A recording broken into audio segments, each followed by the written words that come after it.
This video will discuss a possible Kamala Harris landslide in the 2024 presidential election.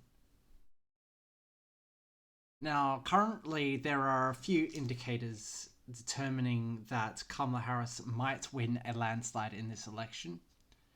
These are the Allan Lichtman 13 Keys to the White House has her in the same band as Richard Nixon in 1972. Richard Nixon in 1972 notably won a landslide.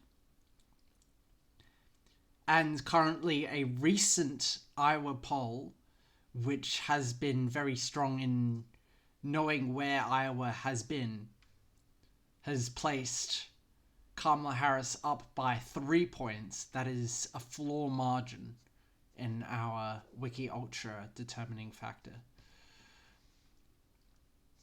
And furthermore, there is currently social issues surrounding the positions of the candidates. Currently, Kamala Harris is seen as younger and less and more status quo than Donald Trump, which can give her a bit of an advantage in this situation. So let's see what a Kamala Harris landslide would look like. The first thing that it would do would be to give 191 electoral votes to the safe above 100 and above 15 points margin, which is basically every state that could that is usually won by Harris in a safe margin. Now, as well as that, we will also give every state that she has won, that Hillary Clinton won in 2016 to Kamala Harris by a fortified margin. So this would be the states of New Mexico, New Hampshire, Maine at large, the state of Nevada, and the state of Virginia.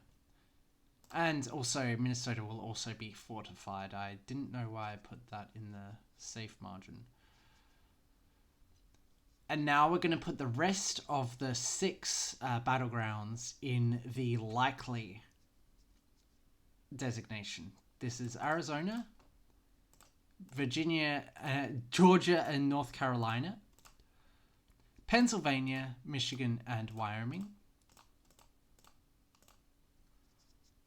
And that's it. Why does this map sort of look like this? A lot of the Democrats' strength comes from the popular vote. If she's able to win the popular vote by like 10 or 20 points, then this map can happen. And if she's able to win it in a margin that Richard Nixon won in 1972, then basically every state that isn't safe for Trump is basically safe for Harris. And so, yeah, that would include the battlegrounds. Currently in the floor category for a Kamala landslide, these are states that she needs to win for a wipeout, for a blowout election, because she can't win a landslide per se because Donald Trump has already won 10 states. 1, 2, 3, 4, 5, 6, 7. Utah, Wyoming, Idaho, Montana, North Dakota, South Dakota, Nebraska, Oklahoma, Arkansas, and Louisiana make 10, and there are 5 more. So yeah, and these are already state calls that I've made that have said that Donald Trump will win these states. So I'd say it's a blowout rather than a landslide for Kamala Harris. So for the states, those would be Ohio, Florida, and Texas. And for and so to further cement this There'd need to be a Maine 2nd District. And Iowa as well would have to go to her corner to see a landslide happen. Of course, as well as that, there are four toss-ups currently, but all of them will be won by Kamala because this is a blowout election for her. Alaska would probably be the first state to drop because it is differently rural. It's rural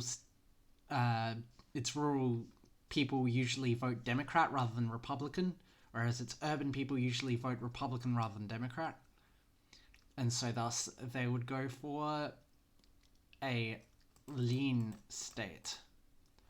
South Carolina isn't really it'll go to the lean state, but yeah, it's still